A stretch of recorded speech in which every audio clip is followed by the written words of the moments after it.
सभी दोस्तों को नमस्कार। आज हम हिंदी के 20 क्वेश्चन करेंगे।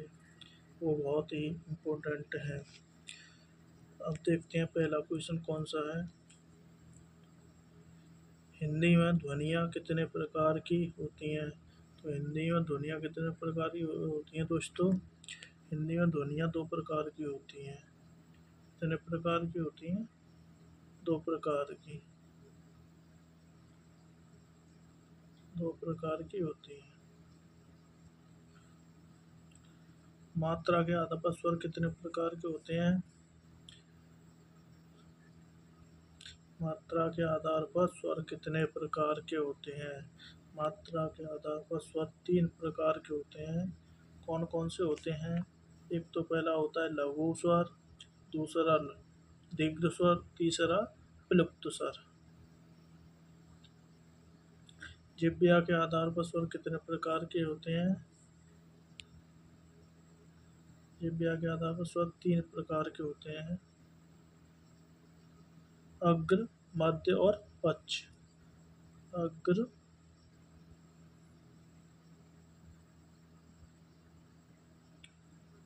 मध्य और पश्च, ये 3 प्रकार के होते हैं। एक से अधिक वर्णों के मेल को कहते हैं। एक से अधिक वर्णों के मेल को व्यंजन कहते हैं। इनमें से अंतस्थ व्यंजन कौन सा है? अंतस्थ व्यंजन तो सब जानते होंगे। अंतस्थ व्यंजन होते हैं य, र, ल, व। इसमें से हमारा ऑप्शन हो जाएगा व।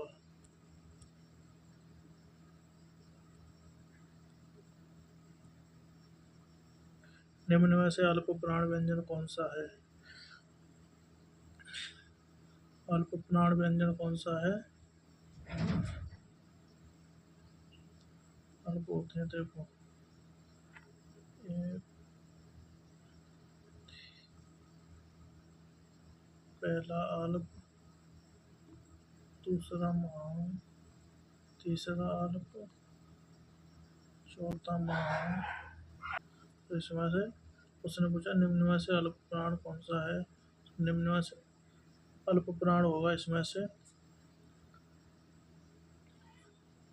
ग। कौन सा होगा? ग। काकल्य वर्ण कौन सा होता है? काकल्य वर्ण होता है ह। यह का उच्चारण स्थान कौन सा होता है?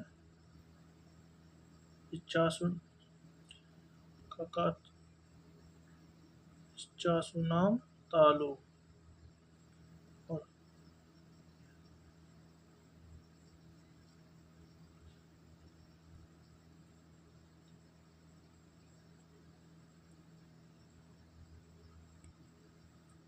सगोश वर्ण कौन सा है?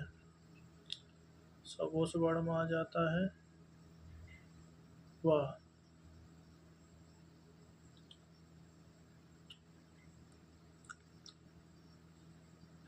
ऊष्म व्यंजन कौन सा है? ऊष्म व्यंजन होगा ह।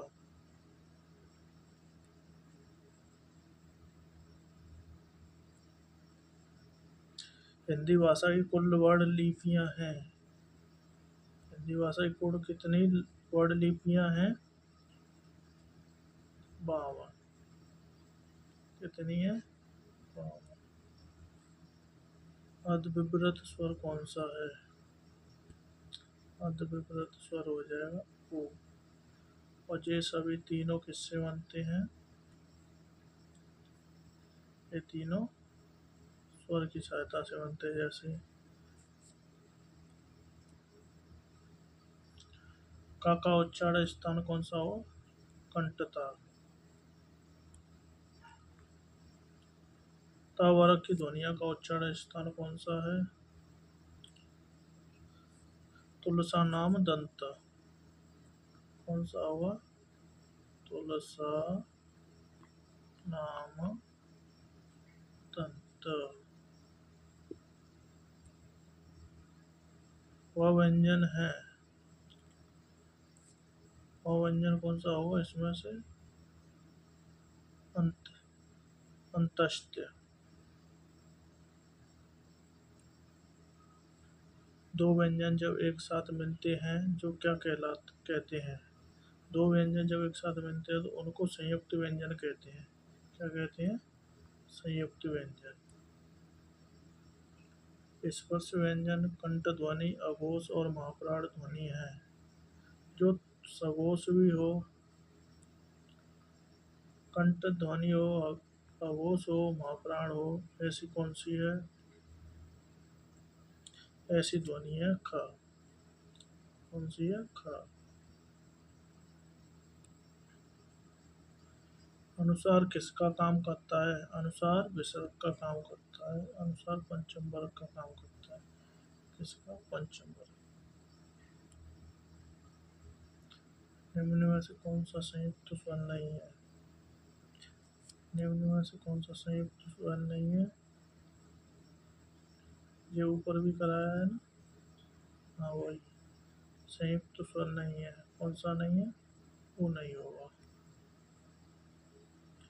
हिंदी स्वरों का वर्गीकरण जब जीव के भाग के आधार पर किया जाता है तो निम्नलिखित में से कौन सा वेद इसके अंतर्गत नहीं आता? इसका कमेंट में आंसर बताएंगे आप लोग।